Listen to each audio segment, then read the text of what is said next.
Podcasting out of Alliance Wrestling Studios, pontificating on pro wrestling, the innovator of Talk NWA, he is J. Cal!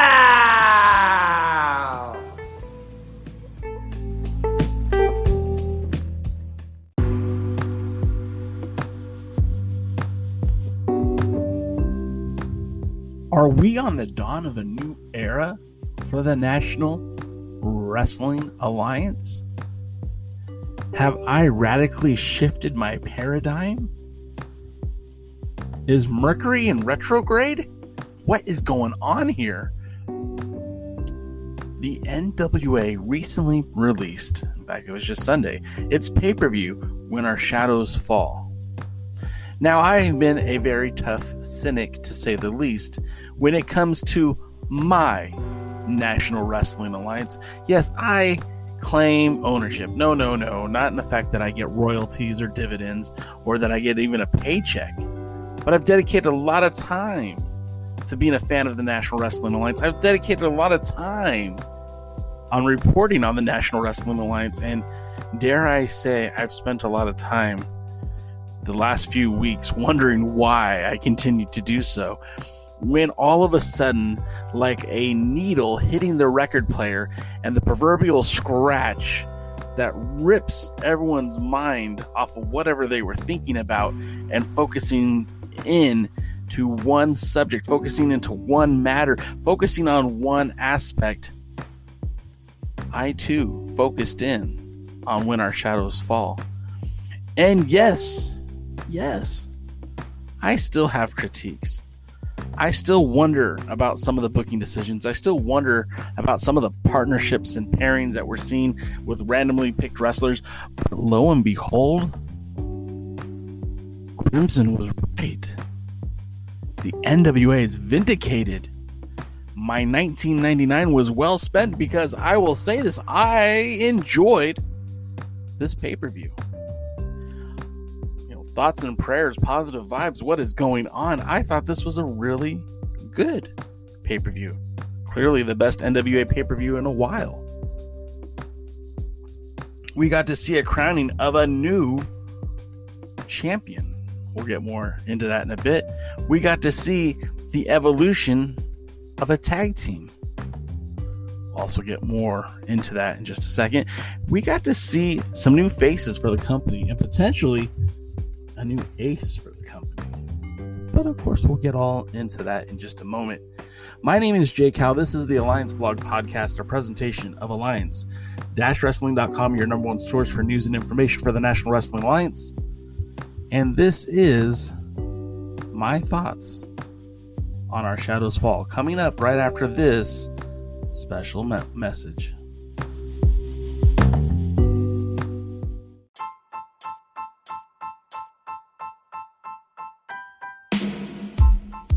Because I really thought that was a pretty good pay-per-view. I really thought that they did a great job of putting out a product that was worth my $19.99.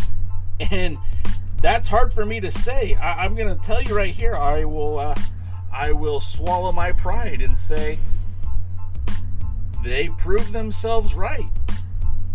They proved themselves right. They made a show that I cared about. And I mean, to be perfectly honest, I went into this pay-per-view with very low expectations. And don't get me wrong, this pay-per-view was far from perfect. There were many things about it that it didn't sit well with me. But for the most part, this was a solid pay-per-view. If you spent your $19.99, you got to see a new Women's World Champion crown. If you spent your $19.99, you got to see new tag teams emerge. You got to see new faces emerge. And you got to see a shift, a paradigm shift, if you will. So let's start with the pre-show. Now again, this is kind of important too, because the NWA put out a show, well, we're efforting anyways to put out a show ahead of the pay-per-view, a pre-show, something they haven't done before, and it was pretty cool. If you ended up watching it, this pre-show to me was probably better than most episodes of Power were in the last season, and quite honestly, maybe one of the better episodes of programming the NWA's put out. We had a pre-show three-way match with Colby Corino, PJ Hawk, and everybody's favorite Johnny Yuma from Championship Wrestling from Hollywood, now going by Captain Yuma. And it was a fun little match. Wasn't anything crazy. We didn't see all 148 different moves and 450 splashes. It was a fun little introduction to a pay-per-view. If the NWA had a World Junior Heavyweight division, you could probably say that one of these three men would be apt for it. With Captain Yuma and Colby, PJ Hawk, maybe a Sal Renaro. I mean, you kind of, Matt Cross, let's not leave out Matt Cross. You certainly look like you could have all the makings of a solid junior heavyweight division. The match was fun. It should be noted that Colby Corino is the son of Steve Corino, a former NWA World Heavyweight Champion. He's a second generation wrestler. And then you've got PJ Hawk, who obviously is Luke's kid. And they just looked really good as far as I'm concerned. That was a great opener to the pay-per-view, great open for a pre-match. Next up, we have former tag team partners colliding. We have Genocide and Sky Blue. Sky Blue has been pretty dang good in everything I've seen her in. And Genocide has probably become one of my favorite women wrestlers in the NWA. This match was fun. And on the microphone, they kind of alluded to that this match was kind of like a precursor to Serena Deeb taking on Camille in terms of size and stature and all of that. I thought it was pretty fun. I really did. I thought that was I thought it was pretty dang good, and I think that would be a lot of fun going forward if the NWA hopefully continues to use them. Then we have the main event of the pre-show, which was a qualifying match. We get Luke Hawk defeating Jeremiah Plunkett to qualify for the TV title. Now, guys, this is all pre-show stuff. This didn't air on the pay-per-view. This is all still free. It's available on YouTube. We also made the links available at alliance-wrestling.com. But Luke Hawk is great. I love the Southern Stomper, and it's fun to see him as a singles wrestler. Let me put over Luke Hawk just a minute, because we'll be talking about, well, I guess I'll talk about that later. Luke Hawk, he's been around the block. He's worked for NWA promotions and all three of the last generations, if you will, the Trowbridge era, the Tharp era, and of course now the Lightning One era. And as a singles competitor, he's probably even better than as a tag team wrestler. And it'll be interesting to see how they go forward with him. But I really feel like him and Pope were going to put on a classic match tonight at the episode 30 of NWA Power. Next up was the start of the pay-per-view. We get that four-way match with La Rebelión Amarilla, or just La Rebelión. I don't know if you guys know this, but these guys aren't really from AAA. If anything, they spent more time working with CMLL than AAA. But you can't find the matches where Bestia 666 and Mecha Wolf were tag teaming for AAA. They were in the Crash, wrestled a lot in Mexico, but not for AAA. So it was kind of interesting how they kept kind of making it seem like they were more about the AAA than just that they were Mexico. They defeated the new pairing of Marche Rocket and Slice Boogie. I did not like that pairing. I mean, Slice Boogie has a tag team partner in Mims. Why wasn't Mims in this match? That would be more, at least in line with how this last season went. Then you had the Rudo and Sal Renaro, which again would have liked to have seen Renaro teaming with Tim Storm. Oh, I was just notified. Sean Mega said they just signed to AAA. That makes sense. I guess I didn't know that, but nevertheless, it was. This was a fun tag team match. Also included were the End, Odinson and Paro. you can always get me with those two guys. I really enjoy Paro. I really enjoy Odinson. I would like to see the NWA do a lot more with them and not be fodder for makeshift tag teams. However, we did see La Rebellion win. A great introduction for them. I think I would have rather preferred to see them just go up against the End one-on-one, or even Hawk Ari just one-on-one. I think it would have been a lot better. But the match was fun. I had no complaints about the match. You could tell that they were in the smaller studio this time around because the cameras were literally pushed right up against the ring. And I thought that was kind of funny myself.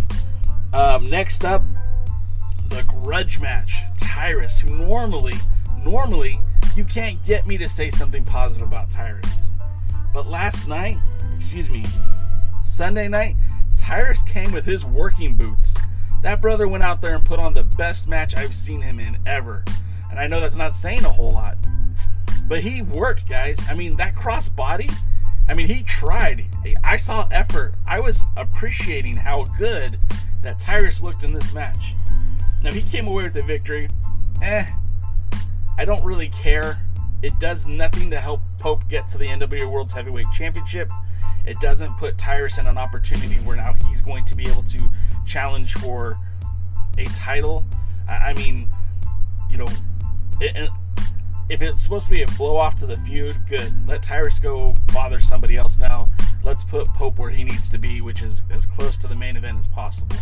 But not a bad match. It really wasn't. I was pleasantly surprised with how good that match went. Next up, we had the women's tag team match. We had the debut of Kylie Ray teaming with Taryn Terrell, which, again, it's another weird makeshift tag team. Teaming with Melina and Thunder Rosa, which, again, that's also kind of a weird makeshift tag team. Thunder Rosa is by far the best wrestler on the planet. You heard it here first. Probably not, but it's something we say constantly on both the Pre-Party and the Alliance Guys podcast. Thunder Rosa is incredible. So anytime you get to watch her in the ring, she literally puts on a clinic. And the way that she was stretching Kylie Ray and the way that there was give and take there was probably some of the best wrestling you saw on this pay-per-view. Unfortunately, the wheels kind of fell off on this one where Thunder Rosa literally dragged Taryn Terrell out of the ring, which that didn't make a whole lot of sense to me. I didn't really get where they were going with that. And carried her to the backside, and then you had Melina basically just fodder for Kylie Ray, which was good because Kylie Ray just recently signed with the NWA, and you want to make your new people who are under contract, you're going to want to push them, you're going to want to make them stars. So I did appreciate that. Seeing Kylie Ray, Smiley Kylie, get the win was great. I don't know what's going to happen with her going forward. I think that there's talks with the division is going to grow, and I think Kylie Ray is going to be a big part of that.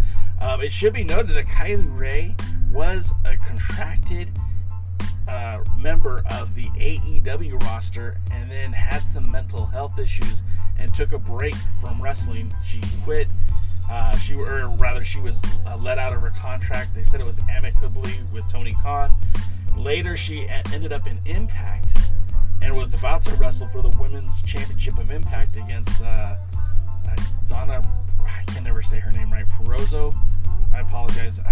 I'm not a huge Impact guy, so I don't even know how to pronounce her name. But that was supposed to be at Bound for Glory last year. And ahead of Bound for Glory, she got on social media. She said, I'm taking a break. I'm no longer a wrestler.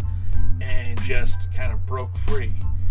So she was technically still under contract with Impact Wrestling, and for the first time in what might be the only time, the NWA and Impact worked together to get her out of the Impact contract and now under an NWA contract.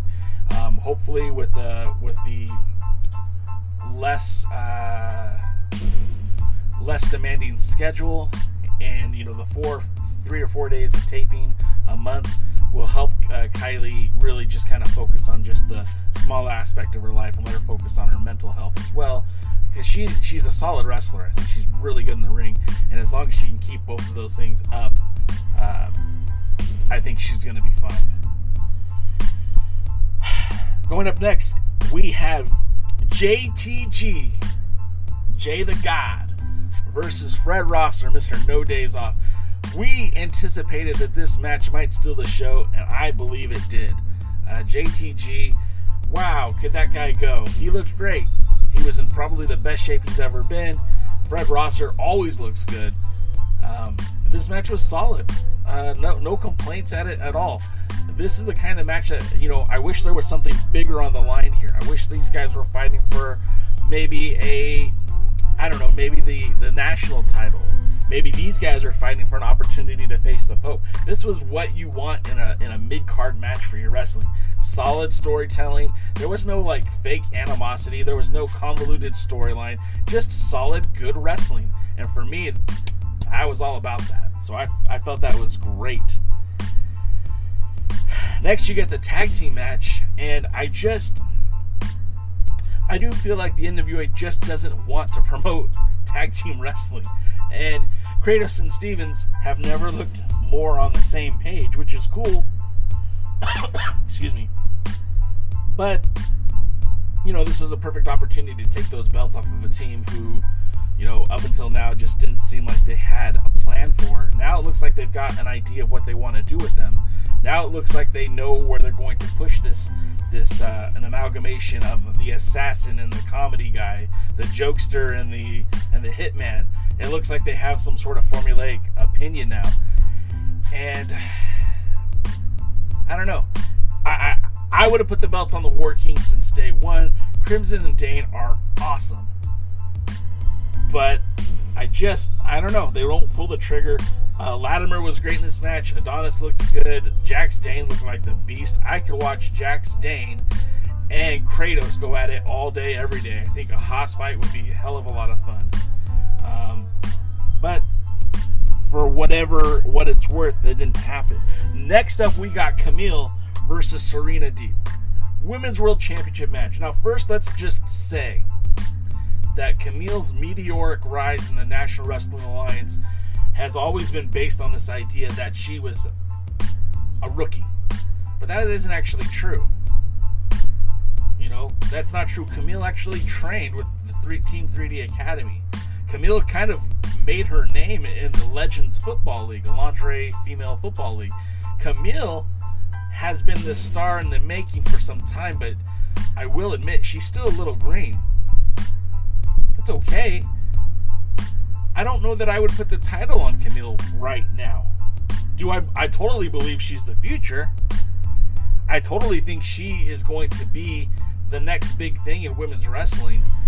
I feel like they pulled the trigger too soon.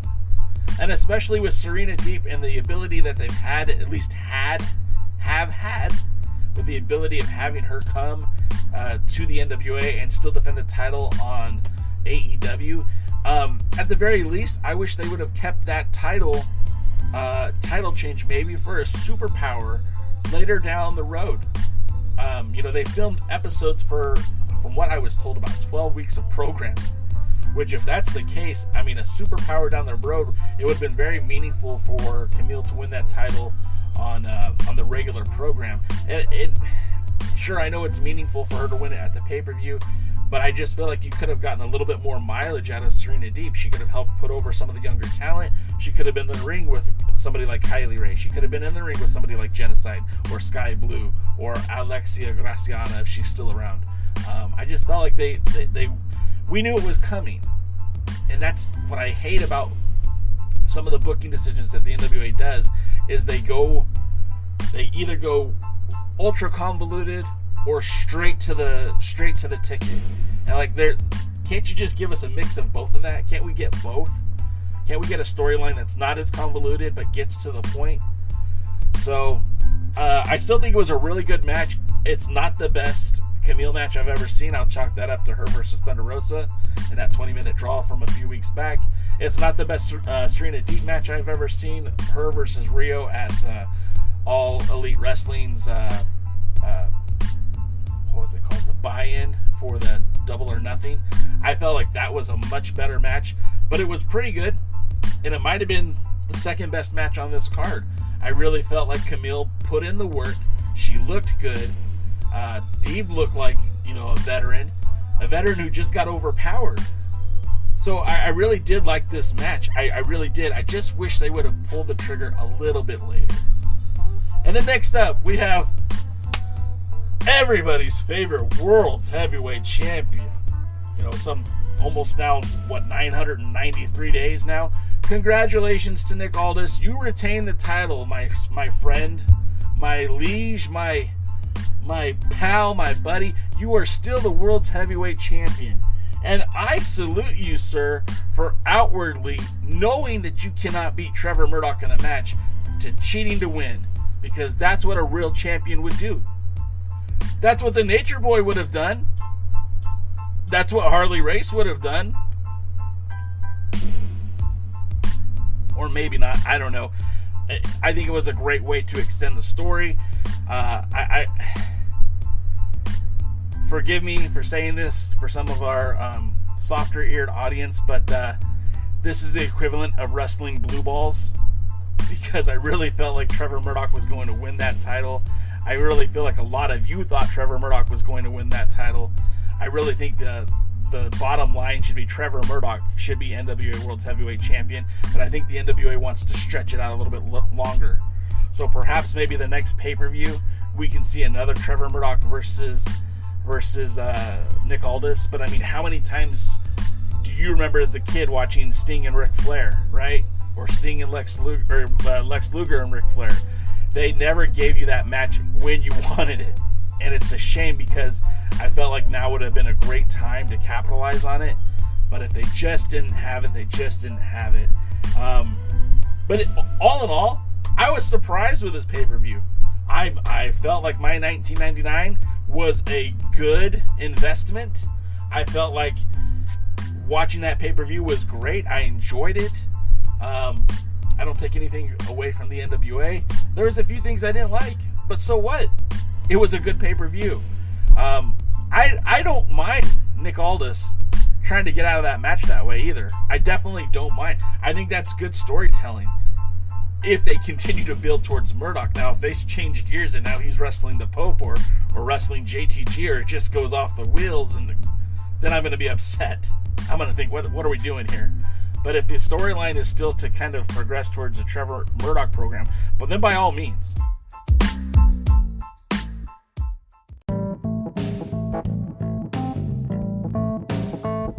Thanks again for tuning in to the Alliance Blog Podcast, a presentation of Alliance-Wrestling.com. We genuinely appreciate your support. Would you consider subscribing so you won't miss any future episodes? We'd also like to remind you that we do a live stream every Tuesday at 5 p.m. Eastern, 2 p.m. Pacific on YouTube at the Alliance Blog. And you can follow us on Facebook, Instagram, Twitter, Tumblr, TikTok, and Twitch at the Alliance Blog. Remember, absorb what is useful, reject what is useless, add what is essentially your own. Thank you for tuning in, and we'll see you next time.